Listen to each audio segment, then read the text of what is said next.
as I mentioned in the last segment, I've been struggling with anger.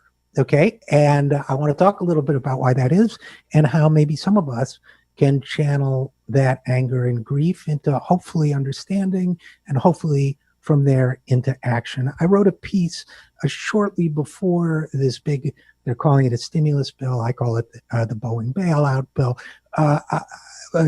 laying out some ground rules for what any kind of corporate rescue ought to look like. Now, those ground rules were not followed. Candidly, I didn't expect them to be followed.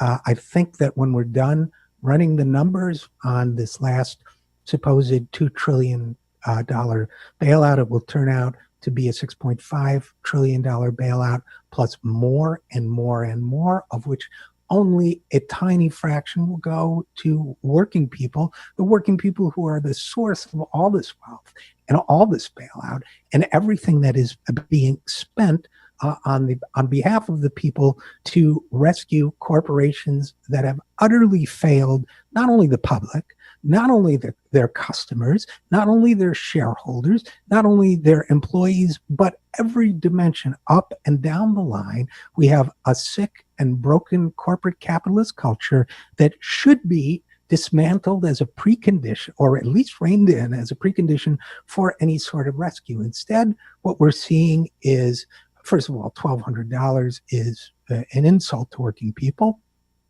Secondly, a lot of people won't get it.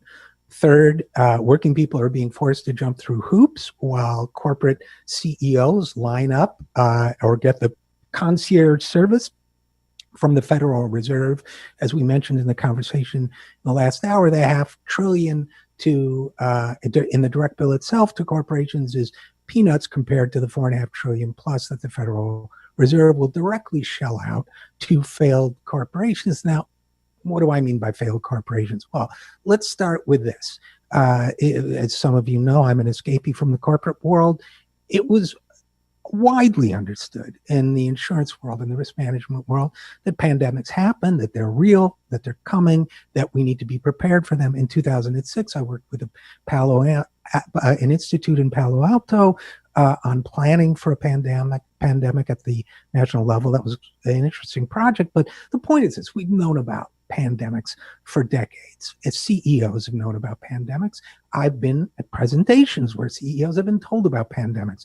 They didn't plan for them. Why? Because they were too busy looting their own corporations with a style of management based on quarterly earnings, because their incentive packages are stock driven. So they were enriching themselves at the expense of, let's take it in concentric circles, radiating outward, their corporations, their shareholders.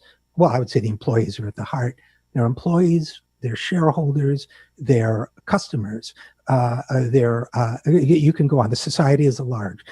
It was self-interest all the way up and down the line, and it broke the system. Now, of course, what I describe as patient zero for the pandemic of corporate corruption is Boeing. Boeing's corporate irresponsibility killed hundreds and hundreds of passengers, and they were never really called to task for it. Now they're being rescued, and we are doing it. And now let's talk about Boeing for a second. Boeing has two customer bases: the United States government as a defense contractor and airlines. We're bailing out one category of customer, which is the airline.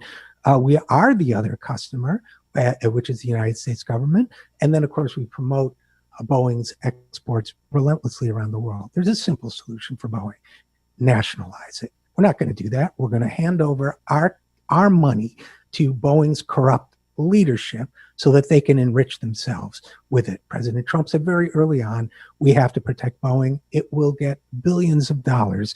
Boeing is patient zero. Now, Senator Elizabeth Warren laid out some conditions for a bailout. We knew they wouldn't be met, but they weren't good enough anyway. They were good, but they weren't good enough.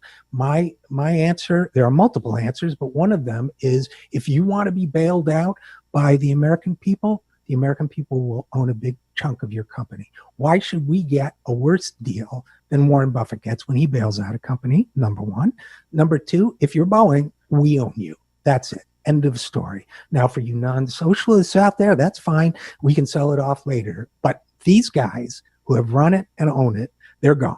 But I have a whole list. You can read it online, 7 Rules for the Boeing Bailout. But I'll cut to the chase here. One of the other critical pieces is you are out of the politics business forever. You will never lobby again. You will never make a political contribution again. You will never participate in a PAC again. And my third fundamental and basic precondition, which everybody should insist on, full investigation of your corporation from top to bottom, full criminal violation of any violation of SEC regulations, which I can guarantee you is almost universal in these corporations, and a radical change in corporate culture.